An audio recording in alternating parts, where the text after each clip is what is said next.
The city outside my office window looked peaceful, golden sunlight spilling over the skyline, the kind that makes everything appear calm, even when it isn't.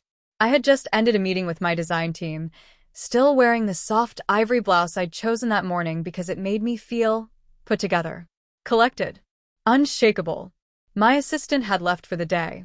The building was quiet except for the soft hum of the air conditioner and the ticking clock that seemed louder than usual. I was halfway through replying to an email when my phone buzzed, an unfamiliar number.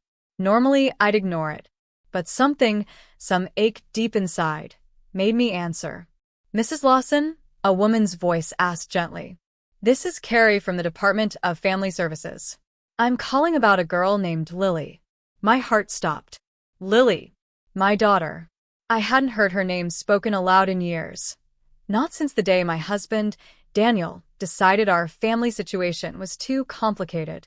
That word, complicated, had shattered me. I gripped the phone so tightly my nails pressed into my skin. "Yes," I managed. I'm listening." Carrie hesitated, then said softly, "We thought you should know, she's been asking for you." And just like that, the calm I'd built around my life cracked wide open. The memory still feels like a bruise that never healed. Back then, I was 27, still believing love could fix anything. Daniel and I had just moved into a small house on Maple Drive, with chipped blue shutters and a tiny garden I swore I'd fill with daisies one day. Lily was barely 4. She had Daniel's eyes, that soft gray that could turn stormy without warning. The first cracks appeared when Daniel lost his job. At first, I thought it was stress, but soon his words started cutting deeper than the silence that followed them. "You should be grateful I even stayed." He'd snap when I suggested we figure things out together. Money got tight, and so did his patience.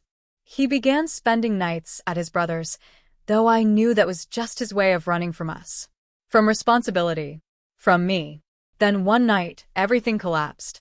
I came home early from my shift at the diner and found a suitcase by the door. He was standing there, calm, detached, holding Lily's favorite stuffed bear. "She's better off in foster care," he said flatly. "You can't give her what she needs, Hannah." My body went numb. "What did you do?" I screamed. "Where is she?" He looked at me like I was nothing. "At least she'll have a chance," he said, picking up his bag. "I'm done pretending." I remember the sound of the front door closing. It didn't slam. It clicked. Quiet, final. Later that night, I found a small envelope in the kitchen drawer, a letter from my grandmother, written months before she passed. Inside was a silver bracelet and a note that read, "When you forget who you are, hold this. You come from strong women." I wore that bracelet the next morning when I called every number I could find, trying to get Lily back. But the system didn't care about tears. They cared about stability, about proof I didn't have yet. That was the day I stopped being a wife and started becoming something else, something harder, sharper, determined. The woman who would never beg again. I don't remember the first few weeks after Daniel left. Only the silence. The kind that fills a house like fog, clinging to your skin until you forget what warmth feels like. The neighbors stopped making eye contact. My family barely spoke to me, embarrassed by the mess I'd made of my marriage. I slept on a worn couch, kept my grandmother's bracelet on my wrist, and promised myself one thing: Lily would come home to a mother she could be proud of. I took 2 jobs, waitress by day, cleaner by night, and enrolled in an online business course. There were nights I fell asleep with my laptop open on my chest, the cursor blinking over unfinished assignments. But I kept going. Every ache, every tear became fuel. One afternoon, after a 12-hour shift, I was mopping the floor of a small marketing firm when the owner, Julia Myers, walked in early. She was everything I wasn't: polished, confident, the kind of woman who smelled like success and Chanel No. 5. "You're the only cleaner I've ever seen alphabetize the magazines in the lobby," she said with a smirk. "What's your story, Hannah?" Something in her tone, not pity, but curiosity, made me tell the truth. About Lily. About Daniel. About wanting to build a better life. Julia listened, then nodded slowly. "Come back tomorrow. Not to clean. I want to teach you something about branding." that was the beginning. For months, she became my mentor, teaching me how to see value where others saw nothing. I learned about color psychology, market trends, and how stories could sell anything if they were honest. My first freelance job paid $50, but I framed the check anyway. It wasn't about the money. It was proof. Years passed quietly. I built my portfolio, one project at a time, until I could afford a small apartment with white curtains and a window view that caught the sunrise. I named my agency Silverline Studios, after the silver bracelet that never left my wrist. I didn't post much on social media. When people from my old life asked how I was doing, I kept it simple. Working hard. They didn't need to know that working hard meant signing clients from New York and LA, or that I was slowly building an empire from my living room. The day I got my business license, I whispered a promise into the empty air.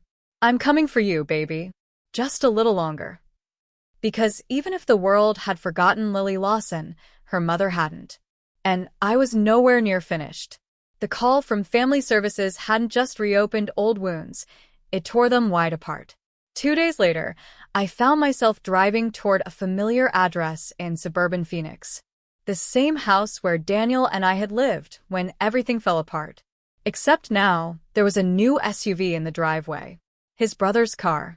My heart pounded as I parked across the street. Through the wide living room window, I saw them, Daniel, his brother Mike, and Mike's wife, laughing over dinner. And around that table were 3 kids, my brother-in-law's children, the ones Daniel had taken to Hawaii last summer. The same man who said raising a child was too much. I swallowed the bitterness and walked up to the door. My reflection in the glass looked nothing like the woman he'd abandoned. My hair was sleek, my posture steady, my blouse white and pressed like armor. When Daniel opened the door, his smile faded into confusion. "Hannah," he said, blinking as if seeing a ghost. "What are you doing here?" I met his eyes evenly. "We need to talk. About Lily." He hesitated, but guilt flickered across his face. "This really isn't the time." I stepped past him. "It's been 7 years, Daniel.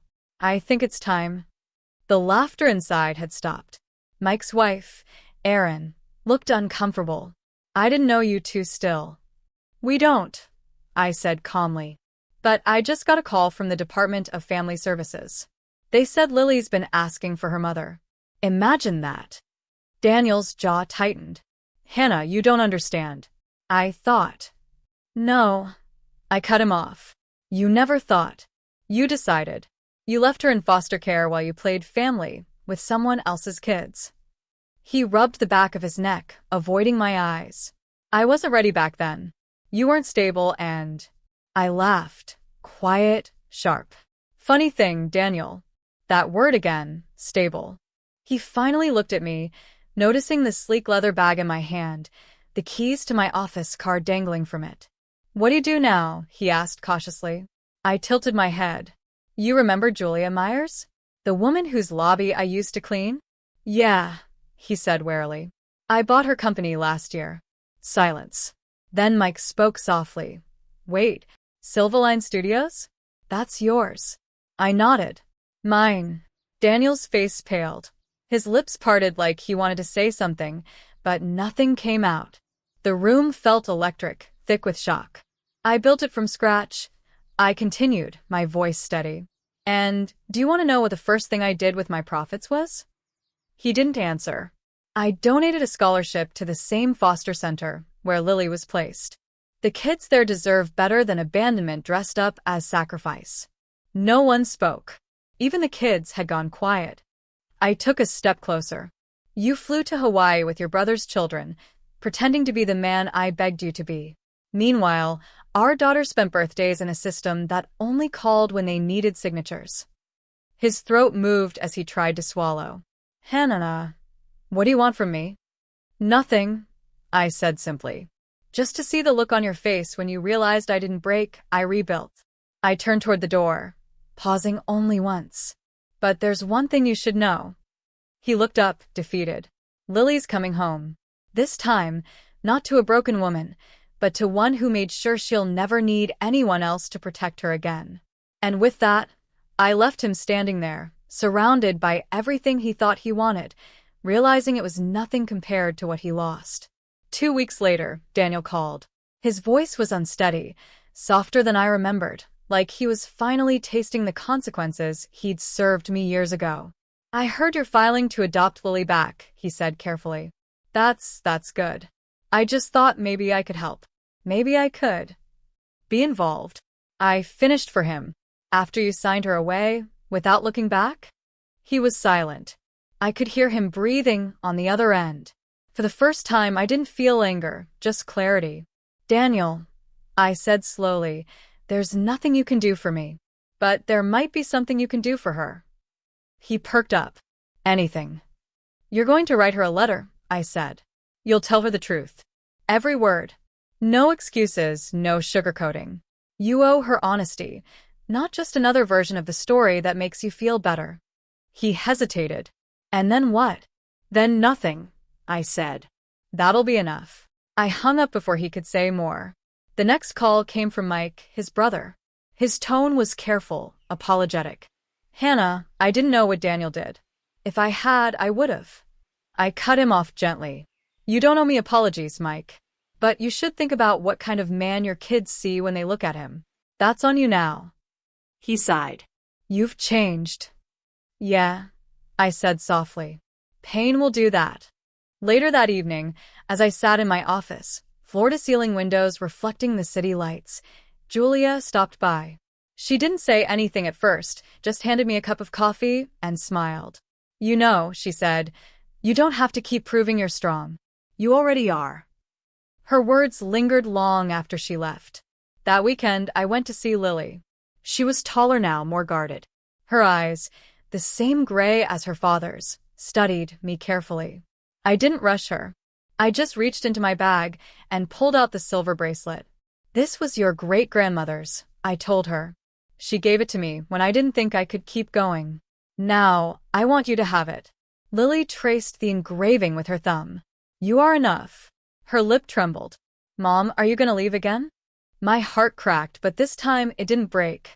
I smiled through the ache. "Never again, baby. Not for anything.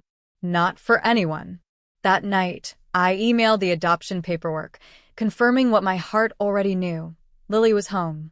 And for everyone who once doubted me, Daniel, my family, the whispers that said I'd never make it, I didn't need revenge. I had peace.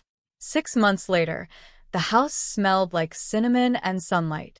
Lily sat at the kitchen table, coloring quietly, her hair tied up in a messy bun that looked exactly like mine used to when I was her age. Sometimes I'd just watch her, not to check if she was okay, but because I couldn't believe she was really home. The social worker had made her final visit last week. "Officially closed," she'd said, smiling. "She's all yours. All mine." 2 words I thought I'd never hear again. There were nights when I still woke up in a panic, hearing echoes of the past, Daniel's cold tone, the slam of that door. But now, those sounds faded into something else. Lily's laughter down the hall, the click of her light switch, the soft hum of her music before bedtime. The silence that once haunted me now felt like peace. Daniel's letter arrived a month after our last call. I didn't open it right away. I let Lily decide when she was ready. One afternoon, she sat on the porch swing, tore it open carefully, and read every word. Then she folded it neatly and handed it back. "I don't hate him," she said, "but I don't need him either." Her voice was steady, certain. In that moment, I realized she wasn't just healing. She was free. Later that evening, I went into my office, the walls lined with framed photos from every step of Silverline Studios' journey. I pulled the silver bracelet from my drawer and slipped it on, feeling its familiar weight.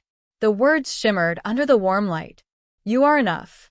For years, I'd worn it as a reminder of what I had to become. Now, I wore it as a promise that Lily would never have to question her worth the way I once did. As I turned off the light, I caught our reflection in the window, mother and daughter, side by side, the city glowing behind us. And in that reflection, I saw everything Daniel had walked away from. Everything he could never replace.